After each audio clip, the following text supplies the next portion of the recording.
I want to read first this quote from Pema Chodron, who I just adore. I adore her work. Um, but she says in her book, From Taking the Leap, she says, in our most ordinary days, we have moments of happiness, moments of comfort and enjoyment, moments of seeing something that pleased us, something that touched us, moments of contracting tenderness of our hearts. We can take joy in that. I find that it's essential during the day to actually note when I feel happiness or when something positive happens, and to begin to cherish those moments as precious. Gradually, we can begin to cherish the preciousness of our whole life, just as it is, with its ups and downs, its failures and successes, its roughness and smoothness.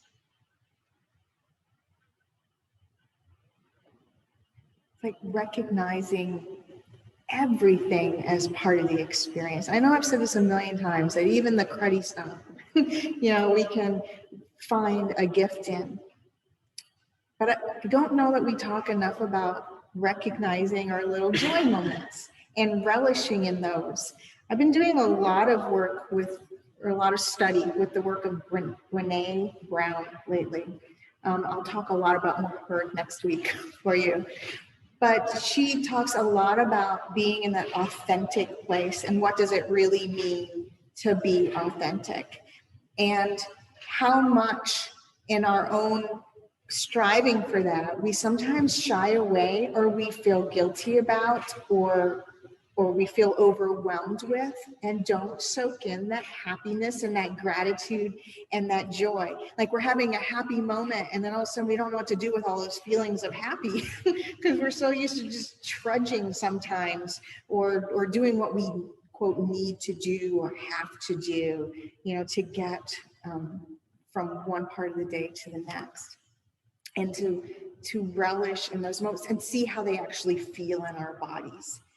How do we recognize those moments of happiness and joy without any kind of reservation whatsoever?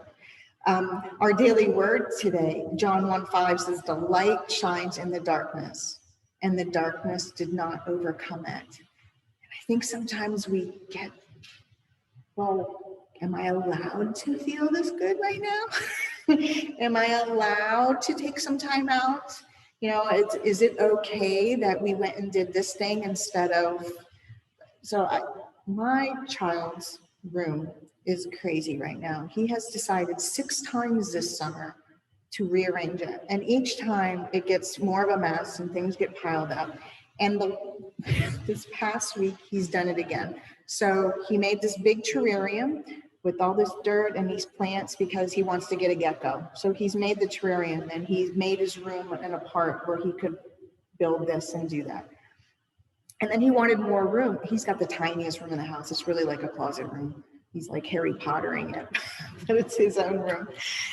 And he wanted to move this one dresser out of his room, put it in the shed for his older brothers to take, and he was going to use an old toy box for his dresser because then he would have more room. I'm like, okay, whatever you want to do, dude, it's your room. So he did all that, and he cleaned up the closet and put his bookshelf that he made himself with his grandpa in the closet. And then I went in to check on him later, and he's got all of this stuff all over his bed. Now his bed is a futon, so he can fold it up into a couch, kind of. So he's got it folded up into the couch. He's got all of this stuff all over it. There's a little terrarium set up. I'm like, where is he? And I look, he's got blankets and a pillow and his bookshelf, and he's in the closet because it's the only clean space left in his room to be. I'm like, oh, we really need to do something about this.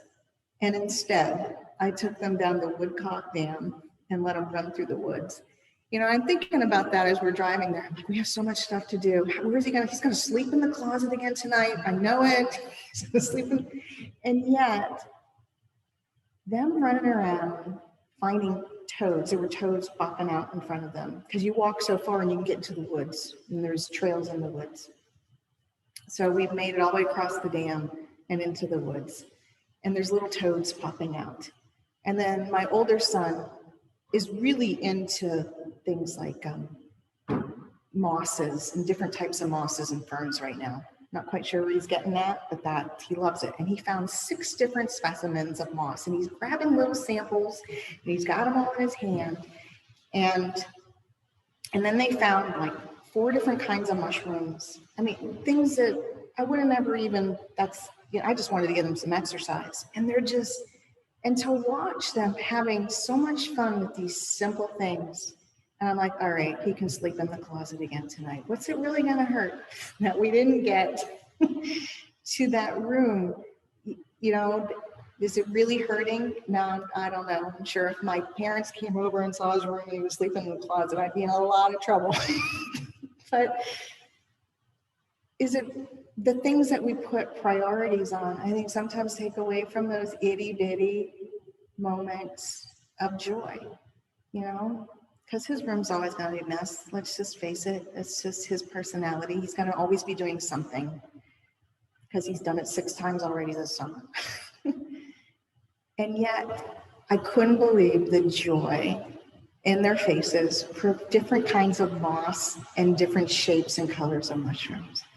Now, it might not be your thing, but what are the things in your life that are you just notice out of nowhere that causes that much spark of even the tiny moments of joy you can bring back in those moments when, you know, we feel like there's the darkness. Those are the light moments that you can draw on. And all that stuff we talked about with the Heart Math Institute that I keep going back to, and that radiance in the heart. When we remember and we feel, it's the remembering and the feeling, both combined. So we remember in our head, right? And then we feel what we felt in those moments. And that expands that energy, that's actually measurable in your heart for not only yourself, but others around you.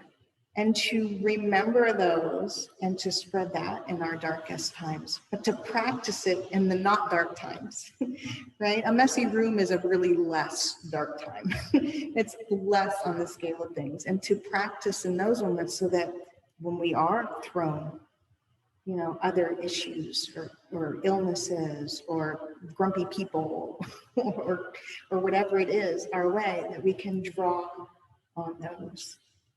It's a practice. It's also a practice. I don't know if I got this from Brene Brown or what, but I wrote this right under the Pema Chodron quote. It says to choose the people that have earned the right to hear your story. So own our story, but then choose the people that have the right to hear that as a reflection, right? So we know it's a trust thing, but we get reflected back what we need in the moment, right? So even whether it's a darkness time or a positive time, you know, to choose the people that will help us find the light in that darkness.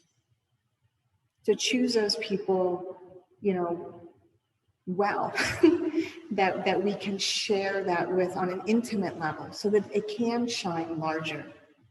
I think that that's so important because sometimes it's we kind of flood the world with a whatever and we don't get back exactly what we need and it's not reflected back the right way. And yet if we all have those 1 or 2 people that can share that with us, right? It's that and then in that way we can own our story because they'll sit with us in that presence of our full story, right? No matter what it is, that joy or that dark, so that we can fully feel it. And no matter what it is, it's the feeling of it. Now I know we started with the joy and really needing to feel that. And how much time? Now I know we spend time in this service to say, what's your light shining moment and sharing that. But do we do that with our closest people as well? Do we say, okay, today this happened, that's fun.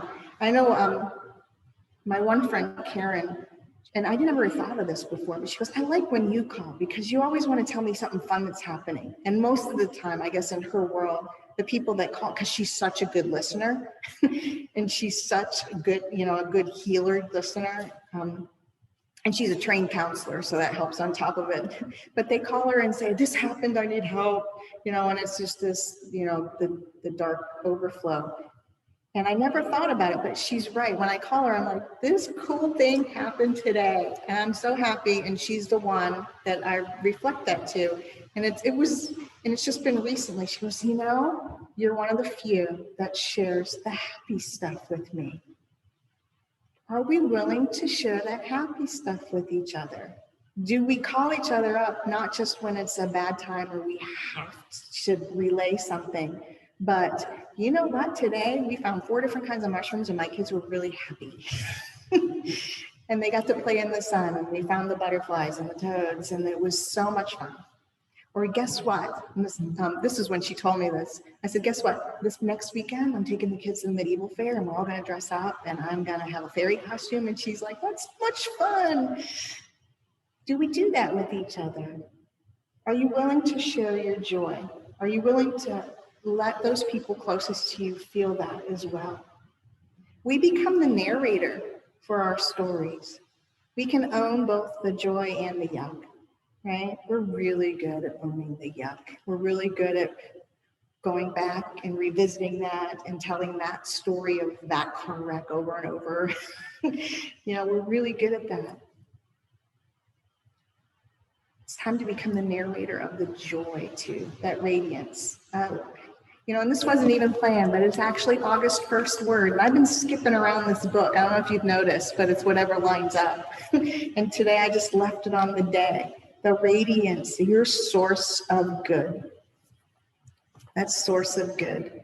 Are you willing to shine it through anything with everyone? Thank you.